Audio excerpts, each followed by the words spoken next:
Mga igsoon atong sawaan ang suglanon ni Jerry, batanon taga Silago, Southern Leyte. May hapon Silago, Southern Leyte, kang Jerry ang atong sender niining tungora.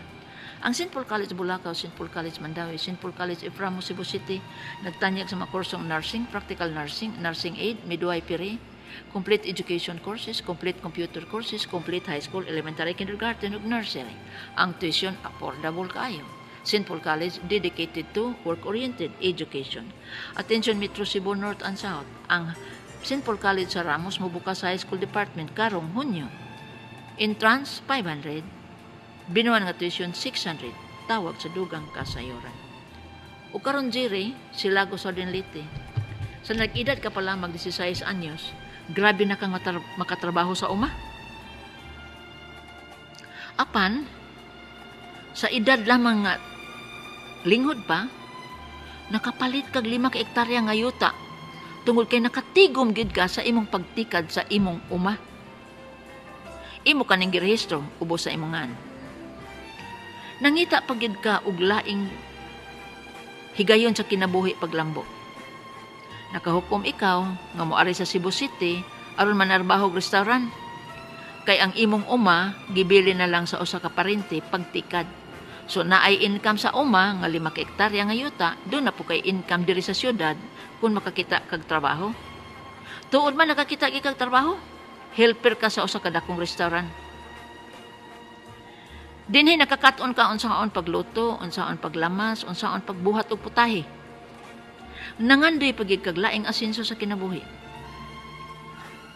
Diha ka may sweldo, diha man kay income, imong gipuhunan kinig restaurant sa sidewalk baka ng pungko-pungko. Kumpleto ka sa gamit, kumpleto ka sa kahimanan, kumpleto ka sa unsaon pagluto, kumpleto sa ka sa kasayuran, unsay dali mahalin sa asiras. Dinhi sa asiras imong gikahibalag si iba nga nahimo nimong asawa ug nakabaton ka og 2 ka buk anak. Sa naminyo ka na ni iba nakapalit na sab-usab ka mo usa ka hektarya nga yuta. Konjugal kini. Sugo sa daotang kapalaran, si iba miduwa og laing team, milayas, gitaban og laing laki. Gidani niya ang 2 ka buk anak. Ambot unsay bangi ni mo Jerry ug ni iba nga gilayasan mo kasi imong asawa. Unya nakig-ipon pa jud laing laki. Sakit palandungan. Apan ikaw Jerry buutan nga bana bisag nag-live-in na ang imong asawa ug laing laki. Ang mga bata kay iyang gida, hatdan nimo grocery ug hatdan nimo kwarta 3,000. Wa ko kibaw ka ng 3,000 kada semana kada buwan. Basta mohatod jud kag pagkaon ug kwarta ni iba tungod og alang sa imong 2 ka buk anak. Kini nagpakita nga ikaw Jerry tarong gyud nga tao. Dili mo dagan og responsibility, lig-on og tulan, lig-on og balatian. Dinhi nagsugod ang suliran kay si iba. Ipabaligya ko ng usa ka hektarya nga konjugal pagkapangayoon niya ang tunga nga halin. Ning untol ka Jerry kay sitar na ipabaligya. Di ra bagi ka balibad kay konjugal man eh. Katungaan na iya man. Diha na ka nasakit sa si iba ning yaw-yaw na sa giyango-ngo nga Jerry. Baligya tong imong 5 ka hektarya kay tunga ta. Ngigagod niya gud. Ngigagod niya gud. Siya pa'y nanapaw, siya pa'y manglupig. Naadyo'y tao ingon anak mga iksoon, di ta ka panana, di ta kalantugi anak. Manduan niya si Jerry, ipabaligya ang 5 ka hektarya. Atong minumduman nga ang 5 ka hektarya exclusive property ni Jerry, kay pinalit ka na sa pagkaulit tao. Dili na pwede.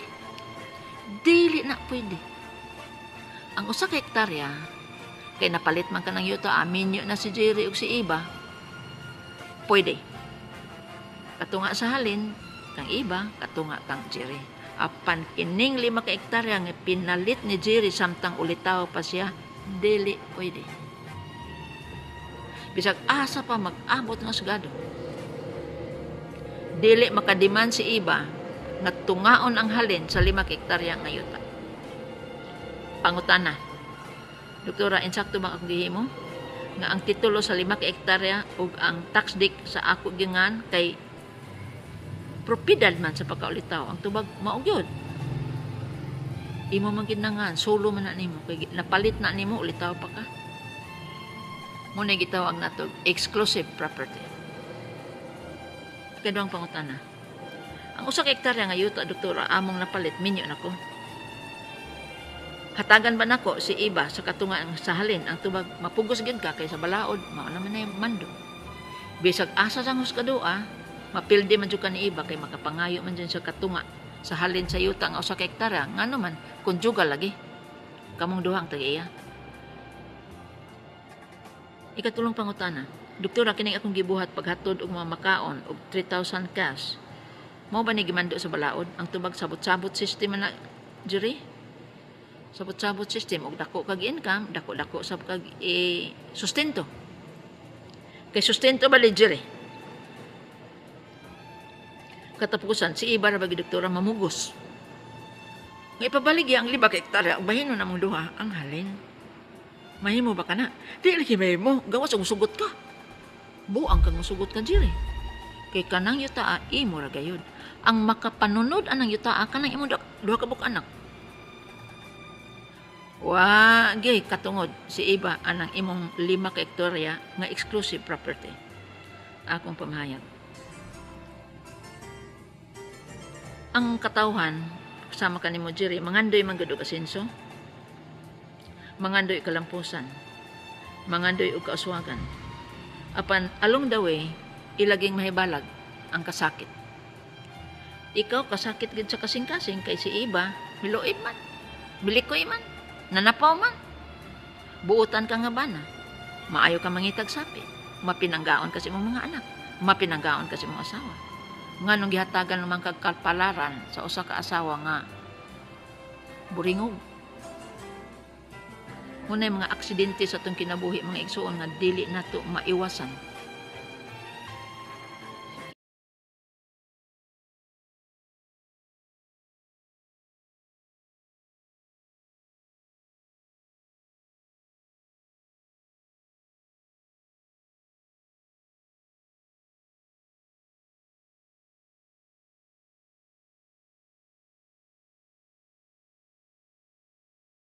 Ikaduha, kini si Jiri maing tawag din eh.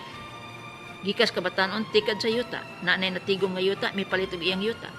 Naanay yuta nga iyang kagalingon, gisalig og parente aron tikaron, aron mo asinso pa siya dugang pinasikat sa pag-ani sa Sugbo. Tinuod ang iyang panagna og pangagpas, asinso siya oy. Kay pagkasuod niya sa restaurant, iyan ang gimemorize ang mga putahe, iyan ang gimemorize unsahon pagluto, iyan ang gimemorize ang mga presyo. So ingon siya og nabuhi ning restaurant ang 11 kadako. Mabuhi ko ato sa asiras basta pungko-pungko lang kay akong puhunan igor naman sa pungko-pungko. Correct kaayo. Asin sugod siya good. Sa akong pangagpas, si Jiri nagapo sa iyang kaugalingong ambisyon pagkadato. Hay, nakalimtan si Eva. Maudyo na akong apas because similar stories like this happen sa iyang kaikag pagdato. Tuwa siya pirmi sa pungko-pungko. Adi na siya ka-jer-jer ni Eva. Si Eva ningon uy, unsa ba ni Jiri? Nga mura man ko dirig. Nabilin nga putos. Di naman ni mo hilngon. Naransyo ba? Suko si Eva. Nya na, siguro laki nga to nga. Magsiril-siril sa iba ba? Andam og tagana ko. Nay akong mga bukton, ligon kayo. Nay akong tulan, gahi kayo. Ay, si Eva ning ingon, mao ba? Hi, goodbye, Jiri. Bisag daghang kag sapi, goodbye gyapon. Murag mao jud na. Murag mao jud na. Kay wa entay buang nga babae nga mobiya og bana kun giatiman sa tanang panahon, sa tanang higayon. Gipakita ang tinuod nga gugma, gipakita ang pagbati, gipakita ang pagkamatinud-anon. Way asawa mo likoy, oy. Way tabunon nga babae nga kwanggulitik.